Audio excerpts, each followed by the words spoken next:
ವಿಧಗಳಿವೆ. ಮೊದಲನೆಯದು diabetes gangrene, varicose veins gangrene. ಇದಕ್ಕೆ ಕಾರಣ ದೇಹದಲ್ಲಿ ರೋಗ ನಿರೋಧಕ ಶಕ್ತಿ ಕುಂದಿದವರು ಅವರ ಕೆಟ್ಟ ದುಶ್ಚಟಗಳಿಂದ ಬರುವುದು. ಮೊದಲನೆಯದು ಡಯಾಬಿಟಿಸ್ ಗ್ಯಾಂಗ್ರೀನ್. ಇದು ಡೈರೆಕ್ಟ್ ಯಾರಿಗೂ ಬರುವುದಿಲ್ಲ. ಯಾರಿಗೆ 16 ವರ್ಷಗಳಿಂದ ಡಯಾಬಿಟಿಸ್ ಇದ್ದು ಅದರಲ್ಲಿ ಯಾರಿಗೆ ಪಾದ ಉರಿ ಬರುತ್ತಾ ಇರುತ್ತೆ ಅಂತವರು ಜಾಸ್ತಿ ಗ್ಯಾಂಗ್ರೀನ್ಗೆ ತುತ್ತಾಗುತ್ತಾರೆ. ಅದು ಹೇಗೆ ಅಂದರೆ, ಉರಿಯುವ ಪಾದಕ್ಕೆ ಒಂದು ಸಣ್ಣ ಪಿನ್ ಚುಚ್ಚುವುದರಿಂದ, ಎಡವುದರಿಂದ, ಚಪ್ಪಲಿ ಹಾಕಿ ಸಣ್ಣ ಗಾಯ ಆಗುವುದರಿಂದ, ಹೆಣ್ಣು ಮಕ್ಕಳಿಗೆ ಕಾಲು ಉಂಗುರವು ಸಮಸ್ಯೆ ಆಗಿರುತ್ತೆ.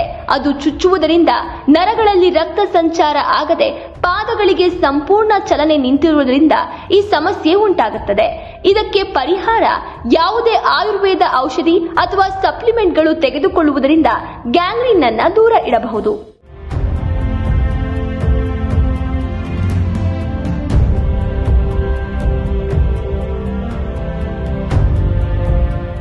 ಎರಡನೆಯದು ವೆರಿಕೋಸ್ ವೇನ್ಸ್ ಗ್ಯಾಂಗ್ರೀನ್. ಉಬ್ಬಿರುವ ರಕ್ತನಾಳಗಳು ಇದಕ್ಕೆ ಸಮಸ್ಯೆ. ಕಾರಣ, ಯಾವ ಭಾಗಕ್ಕೆ ರಕ್ತ ಚಲನೆ ಆಗುವುದಿಲ್ಲವೋ ಆ ಭಾಗದಲ್ಲಿ ಗಾಯ ಆಗಿ ಕೀವು ರಕ್ತ ಸೋರುತ್ತದೆ. ಎಲ್ಲಿಯವರೆಗೆ ಅಂದರೆ ಮತ್ತೆ ರಕ್ತನಾಳಗಳಲ್ಲಿ ಹೊಸ ರಕ್ತ ಪರಿಚಲನೆ ಆಗುವವರೆಗೂ. ಯಾವ ಗಾಯ ಒಂದು ಮಂಡಲ ಅಂದರೆ 40 ರಿಂದ 48 ದಿನಗಳಲ್ಲಿ ಜಾಸ್ತಿ ಆಗತ್ತೋ ಅಥವಾ ಸ್ವಲ್ಪವೂ ವಾಸಿ ಆಗುವ ಗುಣಲಕ್ಷಣಗಳು ಕಾಣದೇ ಇದ್ದರೆ ಅದನ್ನ ಗ್ಯಾಂಗ್ರೀನ್ ಎನ್ನುತ್ತೇವೆ. ಮತ್ತೊಂದು ಮೂರನೇ ಭಯಾನಕ ಗ್ಯಾಂಗ್ರೀನ್. ಇದು ಕೇವಲ 24 ಗಂಟೆಗಳಲ್ಲಿ ಯಾವ ಭಾಗಕ್ಕೆ ಲಕ್ಷಣಗಳು ಕಾಣಿಸುತ್ತವೆಯೋ ಆ ಭಾಗ ಕಪ್ಪಾಗುತ್ತಾ ಮೇಲೆ ಹೋಗುತ್ತದೆ. ವಿಪರೀತ ನೋವು ಮತ್ತು ಉರಿ.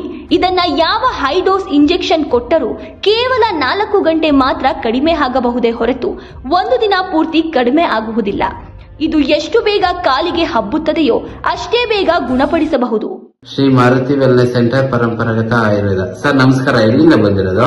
ನಾವು ಗುಬ್ಬಿಯಿಂದ ಬಂದಿರೋದು. ಹಾ ಸರ್. ನನಗೆ ಶುಗರ್ ಇತ್ತು, ಆಮೇಕಿಂದ ಇದು ಗ್ಯಾಂಗ್ರೀನ್ ಅಂತ ಗಾಯ ಆಗಿತ್ತು. ಈ 3 ತಿಂಗಳಿಂದ ಇಲ್ಲಿ ಬರ್ತಾ ಇದ್ದೀನಿ. ಈಗ ಪೂರ್ತಿ ಸ್ವಲ್ಪ ಕ್ಲಿಯರ್ ಆಗಿದೆ ಎಲ್ಲದು ಪರವಾಗಿಲ್ಲ ಅಂತ ಓಡಾಡಂಗ್ ಆಗೈತೆ. ಈಗ ಪರವಾಗಿಲ್ಲ. ಇನ್ನು ಸ್ವಲ್ಪ ದಿವಸ ತಗೋಬೇಕು ಅಂತವ್ರೆ. ಎಲ್ಲ ತಗೊಂಡು ಕ್ಲಿಯರ್ ಮಾಡ್ಕಿದೀವಿ. ಗಾಯ ಬೇಕಿದ್ರೆ ನೋಡ್ಕೋಬಹುದು, ಕಮ್ಮಿ ಆಗಿದೆ. ಗಾಯ ತೋರಿಸಿ ಸರ್.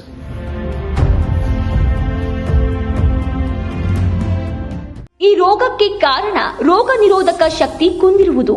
ರೋಗ ನಿರೋಧಕ ಶಕ್ತಿ ಕುಂದಲು ಕಾರಣ ಬೀಡಿ, ಸಿಗರೆಟ್, ತಂಬಾಕು, ಹೊಗೆಸೊಪ್ಪು, ಹೊಗೆಪುಡಿ, ಕಾಫಿ, ಟೀ, ಮಾದಕ ದ್ರವ್ಯ ವ್ಯಸನಗಳು, ಮದ್ಯ ಸೇವನೆ ಇವೆಲ್ಲವೂ ಒಳಗೊಂಡಿರುತ್ತೆ. ಮೇಲಿನ ಎಲ್ಲಾ ಗ್ಯಾಂಗ್ರೀನ್ಗಳನ್ನ ಶ್ರೀ ಮಾರುತಿ ವೆಲ್ನೆಸ್ ಸೆಂಟರ್, ಪರಂಪರಾಗತ ಆಯುರ್ವೇದ ಇವರು ಕಳೆದ 10 ವರ್ಷಗಳಿಂದ 2700ಕ್ಕೂ ಹೆಚ್ಚು 3 ತರಹ ಗ್ಯಾಂಗ್ರೀನ್ಗಳನ್ನ ವಾಸಿ ಮಾಡಿರುತ್ತಾರೆ.